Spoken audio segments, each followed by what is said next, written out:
மட்டுமல்லாமல் பல்லாண்டுகள் வாழும் தன்மை உடையது. தாமரை ஒற்றுமையை உருவகப்படுத்துகிறது. இந்திய இலக்கியத்தில் உயர்ந்த இடமும் மதிப்பும் முக்கியத்துவமும் தாமரை மலருக்கு அளிக்கப்படுகிறது. நம்மளால் பிறப்பதற்கு நல்ல மாணவம் செய்திகள் வேண்டும் அம்மா என்ற பாடலுக்கிணர்கள் விடுதலை போரில் தமிழகத்தின் தங்களுக்கு வெளிப்படுத்தும் வகையில் தாம் இறந்த நாட்டை மீட்ட வீரமங்கை வேலு நாச்சியார், வீரப்பெண்மணி ஜான்சி ராணி குதிரை ஊர்வலம் நடைபெறுகிறது. எண்ணிலடங்க கற்பனையின் பாதுகாப்பான அரண் கோட்டை வேலூர் கோட்டை 16ஆம் நூற்றாண்டில் கட்டப்பட்ட ஒரு கோட்டையாகும்.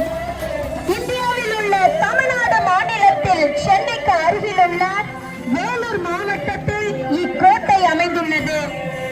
இந்தியாவின் அகழியோடு கூடிய ஒரே கோட்டை என்ற பெயரை பெற்றது வேலூர் கோட்டை. விஜயநகர பேரரசு காலத்தில் நாயக்க மன்னரான இப்பகுதியை ஆண்ட குச்சி பொம்மன் நாயக்கரால் கட்டப்பட்டது. இந்த கிரானைட் கோட்டை தென்னிந்தியாவின் ராணுவ கட்டிடக்கலைக்கு சிறந்த எடுத்துக்காட்டு. பிரிட்டிஷாருக்கு எதிரான முதலாவது கிளர்ச்சி சிப்பாய் கழகம் இக்கோட்டையிலே 1806ஆம் ஆண்டிலே அரங்கேறியது. சமையலறை, சாப்பாட்டறை, குளியலறை பயன்படுத்துவதற்கு இந்த நிறம் சிறந்தது. வரவேற்பறை, நுழைவாயில், சிறிய அறைகளில் மஞ்சள்களை பயன்படுத்தலாம். மஞ்சள் வண்ணம் அடிப்படையில் சந்தோஷத்தையும் உற்சாகத்தையும் ஏற்படுத்தும் மங்களகரமான தெய்வீகமான நிறம்.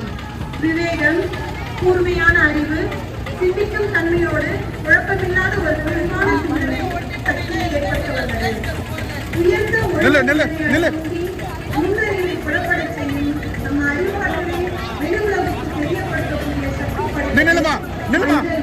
படைத்த மஞ்சள் நிறம் தவறை போக்கி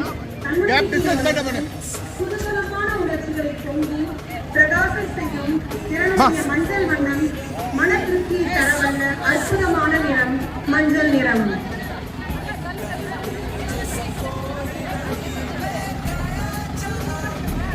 மணி மணப்பு மிகுந்த பறவையே, நாட்டியமாடும் பறவையே, வேலவனுடைய வாகனம் மஞ்சளம் கொஞ்சம் பறவையே, மழைமுகை கண்டு ஆடிடுவாய், தோகை விரித்து காட்டிடுவாய், மாநிலத்தை ஆடியதால் மயிலாடுதுறை பெயர் வந்தது. இந்திய தேசிய பறவையே, வாழிய சிறந்த மயிலேந்தி, மயிலும் காந்த பற்றியெல்லாம் மயிலின் பிறப்பெயர் அழிவீரே, மதுர தமிழ்ச்சொல் எந்தீரே.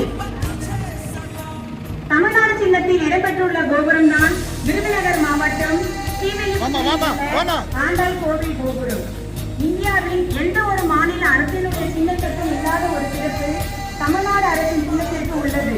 வட்ட வடிவ தமிழ்நாடு அரசினுடைய சின்னத்தில் இடம்பெற்றுள்ள கம்பீரமான கோபுரம் தான் அதன் சிறப்பு.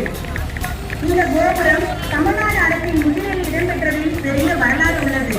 இன்றைய தமிழ்நாடு அன்று மெட்ராஸ் நகரமாக இருந்தபோது அப்போதைய முதல்வர் ஓமந்தூரார் மெட்ராஸ் மாகாணத்திற்கென ஒரு தனி முத்திரையை உருவாக்க விரும்பினார். இதற்காக மதுரையைச் சேர்ந்த ஓவியரான கிருஷ்ணராவ் என்பவரை வைத்து தமிழ்நாட்டில் உள்ள சிறப்பு வாய்ந்த கோபுரத்தை மையமாக வைத்து சின்னத்தை தயார் செய்து அதை மத்திய அரசின் அனுமதிக்காக அனுப்பி வைத்தனர். இது அப்போதைய பிரதமர் நேரு. இந்தியா ஒரு மதசார்பற்ற நாடு. அப்படி இருக்கையில்